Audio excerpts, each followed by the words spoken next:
Welcome to Free Your Mind Reviews. This is Christopher Johnson, and this is our review of Lucasfilm's Solo, a Star Wars story.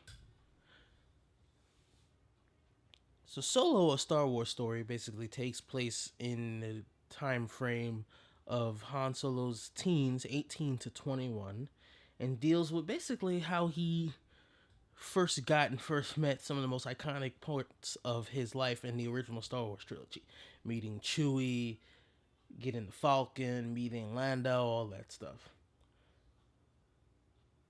It's the fourth film in this new age of Star Wars films, of course, following The Force Awakens, Rogue One, and The Last Jedi.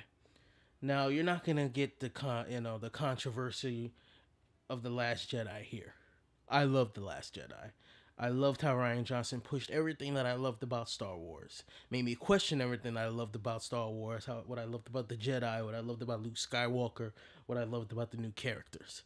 Especially coming off, people complaining about The Force Awakens being too familiar, too much like A New Hope, too dependent on the original trilogy. And then, of course, you had Rogue One, which took place right before A New Hope. So, even though I didn't have a problem with those aspects of those two movies, seeing something like The Last Jedi, which really pushed everything that you loved about Star Wars, in a way that Empire did back when it came out, it was a breath of fresh air. And I loved it, and I loved Rian Johnson's work on that film, and it's one of my favorite films in the whole series. So you're not gonna get the classic. Oh my God! It's a bastardization of the series. Oh, it's a disgrace to Star Wars. You're not gonna get that here.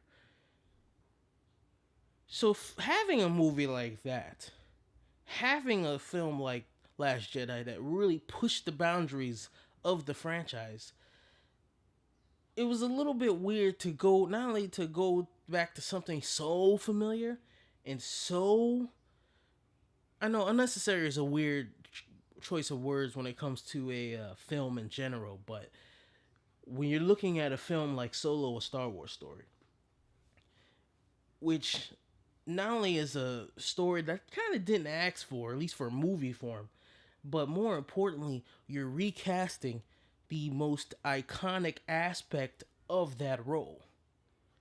Harrison Ford, to me, is who makes Han Solo Han Solo. Yeah, you can write him as quirky and witty and cool and a scoundrel, but Harrison Ford is what he's who brought that all together.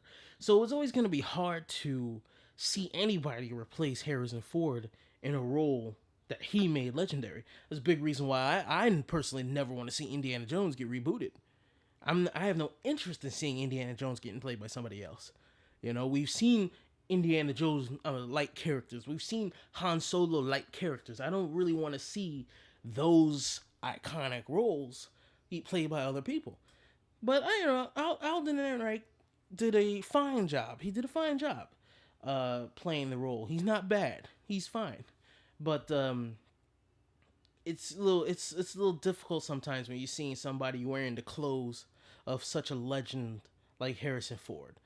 So let's just get that out the way. The kid is fine, but what I was a little bit surprised about is the material, especially considering it's written by Lawrence Kasdan, co-written by Lawrence Kasdan, doesn't really justify its own existence.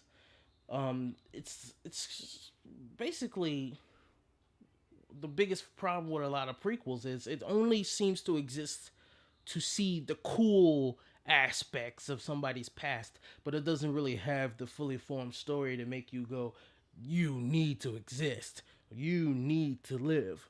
Yeah, it's cool to see how Han met Chewie. It's cool to see the Kessel Run. It's cool to see, you know, how Han met Landau, and seeing the Falcon for the first time. But then at the same time, once the movie ends and you try to, analyze and you try to quench all the information that the movie gave you, you start to think, okay, that was fun. It has fun sequences, but as a whole, what did it give me? As a whole, where's the substance here? Especially considering by the end of the movie, I still feel like Han Solo is a really different character compared to what he'll end up being in the original trilogy. There are certain creative decisions that I felt could have been pushed a different way so that you completely understand why he becomes the jaded, I don't believe in anything and anybody person that you see when you first see him in A New Hope. And I don't know if the film does that good enough. Now, that's not the fault of Ron Howard, especially considering how he came into this. I actually think one of the best parts of the film is the directing, is Ron Howard's work and how he had to come in after what happened with Lord and Miller. Now, here's a slightly controversial thing I'm gonna say because this is an aspect everybody's praising. I usually love Bradford Young's work, especially his work on Arrival. Uh, and yes, I do like the idea of a very uh, atmospheric Star Wars movie. Um, but if you're gonna project something in IMAX 3D in particular, and you know it's gonna be in IMAX 3D, maybe the film shouldn't have been as darkly lit as it is. And this is coming from somebody like me who likes to, who loves dark lighting, loves shadows, loves a lot of black, but and personally makes dark films himself. But then you have something like Star Wars and Solo, a Star Wars story, where I don't think the tone of the movie fit the look of the movie, honestly. And also, when you're watching it in 3D and you're watching it with those glasses, every once in a while I had to take the glasses off because I really couldn't see very well.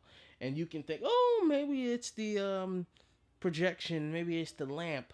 But it's a kind of a concern I had from the trailers, looking at it and seeing how dark it was and how certain scenes were lit, that made me think, oh boy, I'm thinking this is going to be a problem to see when you're in that theater and you have to watch it in 3D because of the IMAX 3D combo. I don't know how you're going to feel. I don't know how I'm going to feel about it. And the movie kind of proved my own personal concerns. There are certain gorgeous scenes in the movie, though. There are. There are certain scenes that made me go, "Oh wow, that's gorgeous. Wow, that's just fantastic." But then there's other scenes that made me go, "Oh man, that's dark. Oh boy, I don't know about that." So performance-wise, as I already mentioned, the lead as Han Solo, he's fine.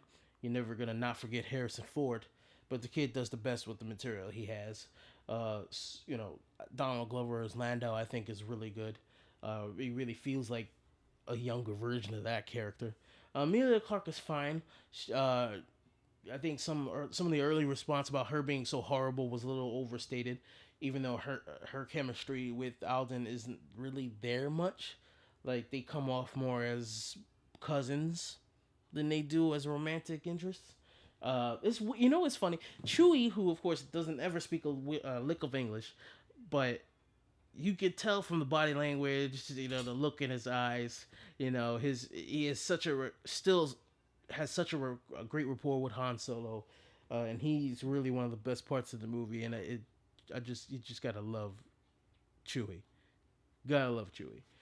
Woody Harrelson's, Woody Harrelson's always good. He always comes to play, but character wise, he's fine.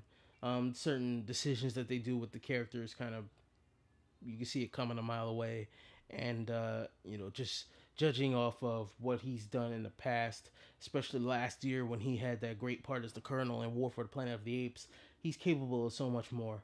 Um, and then the characters as a whole, certain characters will be introduced and they'll come off as interesting and then they're abandoned. Whether it's Tandy Newton's character or John Favreau's character or Paul Bettany's character, who doesn't really make much of a dent in this film, those aspects are a little bit disappointing. But yeah, there are great individual sequences in this movie. Like the opening of the film, the Kessel Run, there's a training sequence that's pretty awesome. You know, so if you look for those pieces and you are looking just to purely have fun, which I know some people who saw The Last Jedi and hate The Last Jedi were looking for something safer, a little calmer for the next one, and this is it for them. Um, Me personally, I loved the challenge of The Last Jedi, but not only that, I don't really feel like the story of Solo as a whole is compelling enough to be its own product. I felt like with Rogue One, the idea of seeing them get the Death Star plans was interesting to me. It made me very curious to see how that came about. And I liked seeing the dark aspects of the rebellion before Luke and before Han and before, Leia took the reins from the older members of the rebellion. Um, so that didn't ever need to justify its existence to me. Whereas with Solo, it had more of an uphill climb for me because I'm like, I know Han Solo already. We know Han Solo already. Why are we getting this movie? Uh, what separates it from other quote unquote cash grabs that you get in Hollywood? And the movie itself doesn't do enough to justify why it's in the slot that it's in. Why we're getting this instead of new characters. Why we're getting this instead of maybe the Obi-Wan movie. Because I'm sorry, Obi-Wan movie interests me. It does. Also, even though selfishly that interests me because I would love to see Ewan McGregor get to play that role in a great movie with a great director. Like the Boba Fett movie coming out doesn't really interest me. I'm more interested in the idea of James Mangold directing a movie in the Star Wars universe. So it's gonna be interesting too to see where they go forward with this because I'm hearing certain the disappointment a lot of fans are seeing in the box office, which is not really surprising to me because Star Wars movie just came out 5 months ago, and it's not Marvel yet. Marvel has a bunch of different franchises in this one giant universe, whereas Star Wars, it's Star Wars. It's that's the franchise, and yeah, you can have all these other characters here and there, and maybe give them their own movies, but it doesn't have the same feeling of an MCU. So maybe you want to take a break a little more. We'll really see what happens with Episode 9 next year, and see if the Last Jedi haters are right in that it was the Last Jedi's fault for the lack of hype for Solo, or if it's how I felt, which is why is this movie being made? There's no Harrison Ford. I'm not interested. I think Episode 9 is going to be a bigger test in terms of how much of the power of Star Wars can be sustained by having these yearly films and having this yearly work. So in the end, I feel like with Solo, the last words are fun movie, good ride, a little long. Ron Howard does the best job I think he possibly could have made under the circumstances. The cast is fine, even if some are underused, and the character work and the story aspect is a little bit disappointing. Came in thinking that maybe the directing was gonna be a little muddled and mixed and messy because of what happened behind the scenes, but I feel like the directing was what kept it afloat, and it's really the material that I didn't think sustained itself enough to be a satisfactory delivery as a whole. So at the moment, I'm thinking about a 3.5 out of 5. Me, I'm kind of lenient with my review, with my ratings. So sometimes you'll think I'm trashing something and I give it a 3 or something, or trashing something and I give it a 4. So 3.5 out of 5 is in my mind right now. It's just I have to stick with what I was feeling emotionally once the credits started rolling, which was it was alright. So those are my viewpoints of Solo: A Star Wars Story. This is Chris Johnson of Free Your Mind Reviews. See you later.